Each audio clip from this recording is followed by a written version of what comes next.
2 दिवसापूर्वी बाळासाहेब आंबेडकरांनी सांगितलं जरांगे पाटलाला की तुम्ही राजकारणामध्ये प्रवेश करा आणि गरीब मराठ्यांचं तुम्ही नेतृत्व बना।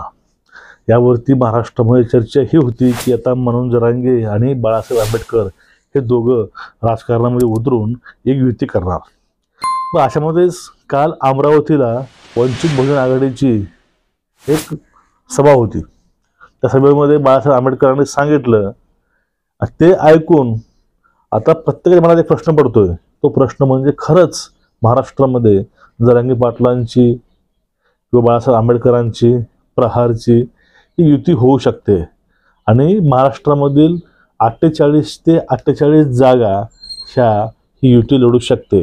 मित्रांनो, हा व्हिडिओ तुम्ही बघून घ्या, त्यामुळे तुम्हाला पूर्णपणे माहिती समजून जाईल। आपण ह्यावरती नंतर चर्चा करूया। ओलांडली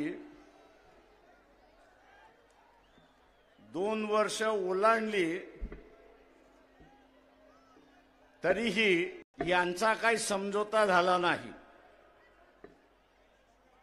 काँग्रेस, राष्ट्रवादी, शिवसेना 2 वर्ष झाली पण स्वतःमध्ये 48 जागा वाटून घेता येत नाही अशी असणारी परिस्थिती आहे।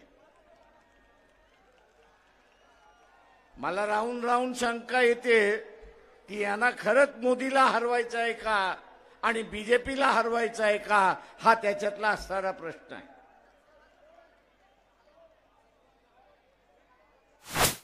त्याचा महत्वाचा भाग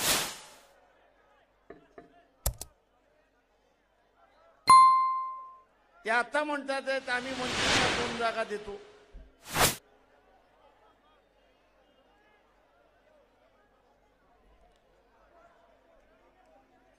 मी काँग्रेसवाल्यांना म्हटलं कुठले 2 जागा देतात त्या सांगा। ते म्हटले प्रकाशराव आमचाच वाटप झालं नाही तर तुम्हाला कुठून 2 देणार, ना युती करायची नाही म्हणून कोणतरी बळीचा बकरा पाहिजे।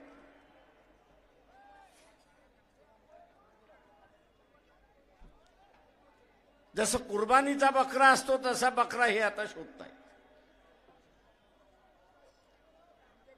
या बेट्यांना आम्ही असणारा सांगतो, आम्ही असणारा कुर्बानीचा बकरा नाही।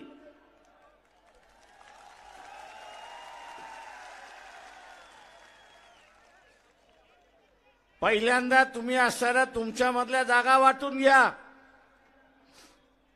आम्हाला ज्या जागा पाहिजे ज्याच्याकडे गेल्यात त्याच्याबरोबर बोलून आम्ही वाटाघाटी करू।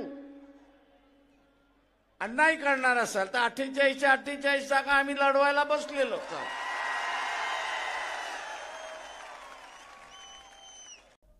बाळासाहेबांना डायरेक्ट हल्लाबोल केलेला आहे महाविकास आघाडीवरती। त्यावरती राष्ट्रवादी पण आहे, काँग्रेस पण आहे आणि त्यानंतर त्यामध्ये शिवसेना सुद्धा आहे। या तिघावरती त्याने टीका केलेली आहे। का केलेली आहे? अजून यांचं जागा वाटप झालं नाही आणि आम्हाला जागा ते कधी देतील, त्यांचा हा एक प्रश्न होता। आणि त्याने महत्वाची गोष्ट एक बोललेली आहे, ती गोष्ट खूप विचार करायची आहे।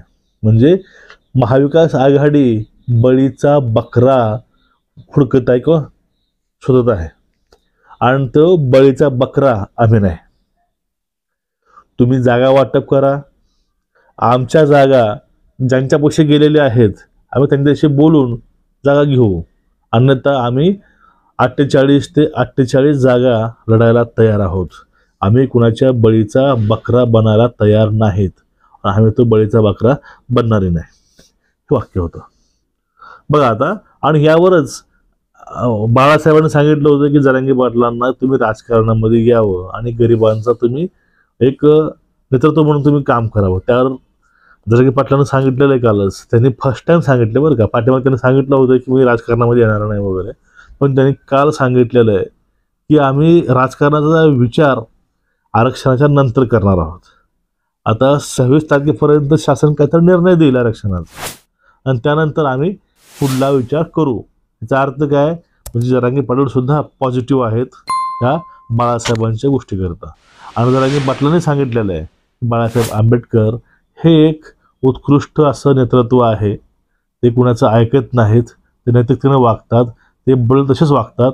या गोष्टी असतात, ते गोष्टी सांगितलेल्या आहेत जरांगे पाटलांना बाळासाहेबांविषयीच्या।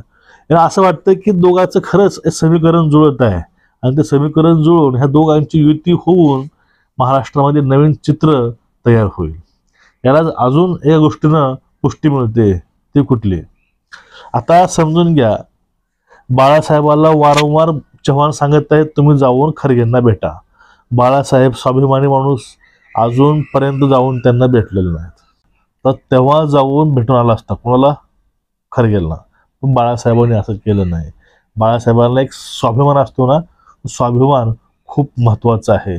ज्या प्रकारे स्वाभिमान होता शिवाजी महाराजांना, त्याचा स्वाभिमान आपल्याला बाळासाहेबांमध्ये पाहायला मिळतोय.